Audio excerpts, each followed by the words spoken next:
Perkenalkan, nama saya Saldiawan, bisa dipanggil Saldi. Adapun prodi saya itu ekonomi syariah, kelompok 1 semester 4. Adapun NIM saya itu 60 20 221 22085. Dan di sini saya akan memenuhi tugas yang diberikan oleh dosen Dr. Safarudin SAG MSc dengan mata kuliah ekonomi mikro Islam. Di sini adapun yang ingin saya jelaskan terkait pada persoalan komoditas halal. Komoditas halal adapun disebutkan dalam Quran surah An-Nahl ayat 114 sampai 116 yang artinya makanlah yang halal lagi, baik dari rezeki yang telah diberikan Allah kepadamu, dan syukurilah nikmat Allah jika kamu hanya kepadanya menyembah.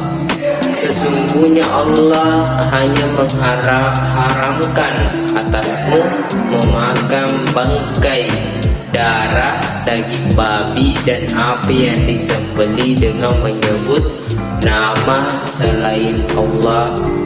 Tetapi barang siapa yang terpaksa memakannya dengan tidak menganiaya dan tidak pula melampaui batas, maka sesungguhnya Allah Maha Pengampun lagi Maha Penyayang.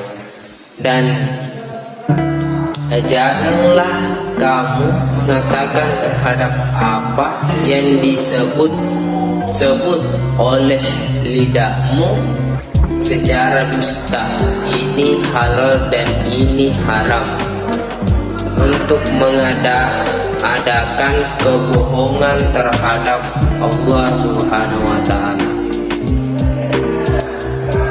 Sesungguhnya orang-orang yang mengadakan kebohongan terhadap Allah tiadalah beruntung. Kaitannya dengan ayat tersebut yang tadi saya bicarakan,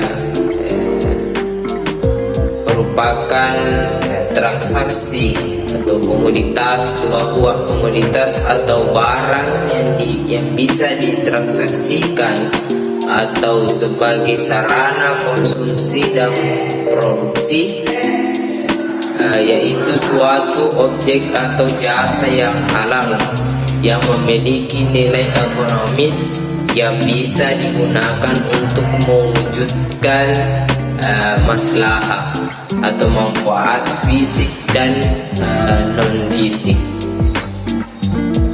Objek adalah benda-benda yang berwujud memiliki nilai ekonomis yang dapat digunakan untuk mewujudkan maslahah. Sedangkan jasa itu adalah suatu barang yang tidak berwujud, yang memiliki nilai ekonomis yang dapat digunakan untuk mewujudkan masalah. Jadi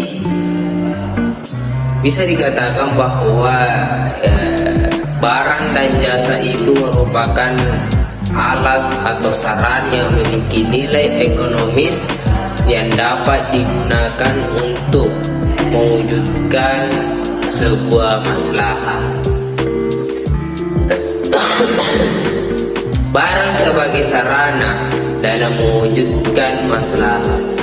dapat dibedakan berdasarkan cara memperolehnya, kegunaan dalam hubungannya dengan barang lain ataupun dengan cara proses produksi. Pertama, berdasarkan dari cara memperolehnya, terdiri dari barang bebas dan barang ekonomi. Barang bebas yang dimaksud di sini adalah yaitu barang yang diperoleh tanpa mengorbankan sumber daya ekonomi, misalnya udara, sinar matahari, air, dan jumlah sangat melimpah. Barang bebas ini merupakan ciptaan Allah Subhanahu wa Ta'ala untuk dimanfaatkan oleh manusia.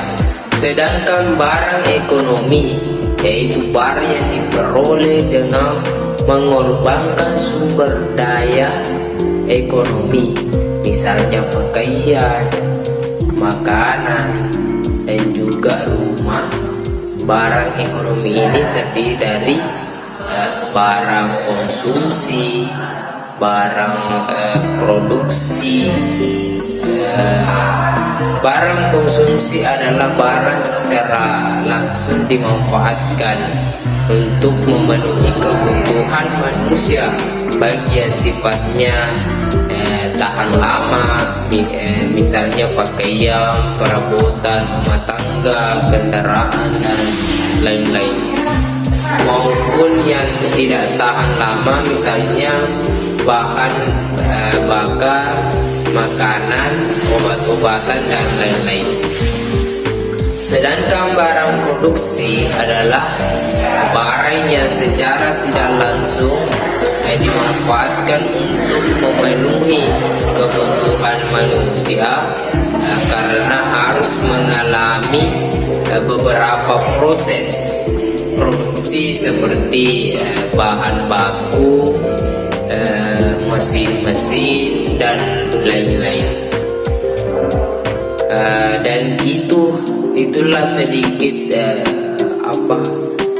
materi terkait dengan komunitas halal yang harus kita terapkan sebagaimana dijelaskan dalam Al-Quran.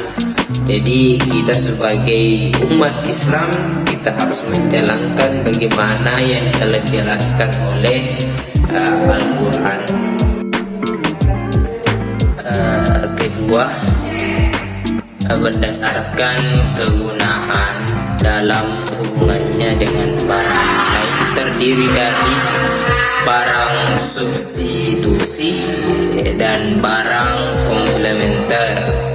Barang substitusi adalah barang yang biasa yang menggantikan barang lain, seperti bus dapat menggantikan angkutan kereta api, jagung dapat menggantikan beras sebagai kebutuhan pokok masyarakat. Sedangkan barang komplementer adalah barang yang melengkapi barang lain. Barang demikian dapat bermanfaat dalam memenuhi kebutuhan manusia. Apabila digunakan secara bersama-sama, misalnya bensin dengan kendaraan dan tinta dengan pena. Ketiga, berdasarkan proses produksinya, terdiri dari barang mentah, barang setengah jadi, dan juga barang jadi. Barang mentah adalah barang yang belum mengalami suatu proses produksi atau pengolahan, dan akan dijadikan sebagai bahan yang laku dalam proses produksi, misalnya kapas, kayu, gelondongan, dan beras. Adapun yang dimaksud barang setengah jadi adalah barang yang telah mengalami proses produksi namun belum dapat digunakan untuk memenuhi kebutuhan manusia secara sempurna. Misalnya kapas menjadi benang, kayu menjadi papan, dan beras menjadi tepung. Nah, sedangkan barang jadi adalah barang yang telah mengalami proses produksi secara sempurna dan dapat digunakan dalam memenuhi kebutuhan. Contohnya kue, pakaian, meja, kursi, dan lain-lain. Kapas menjadi benang, kayu menjadi papan, dan beras menjadi tepung. Sedangkan barang jadi adalah barang yang telah mengalami proses produksi secara sempurna dan dapat digunakan dalam memenuhi kebutuhan. Contohnya kue, pakaian, meja, kursi, dan lain-lain sebagainya. Ya, itulah tadi paparan terkait apa yang menjadi pemahaman saya pribadi sebagai mahasiswa dalam perkuliahan yang diberikan oleh Dr. Safarudin SAG MSc, dan mudah-mudahan beliau diberikan sebuah kesehatan dan umur yang panjang atas apa yang menjadi apa yang telah diberikan bagi kami, sangat bermanfaat bagi kami, sebuah pengetahuan yang sangat luar biasa terkait dengan lingkungan ekonomi, dengan sistem ekonomi yang sebagaimana yang telah diajarkan dalam Al-Quran, sehingga kita bisa menerapkan sebuah perekonomian ini sesuai dengan syariat Islam.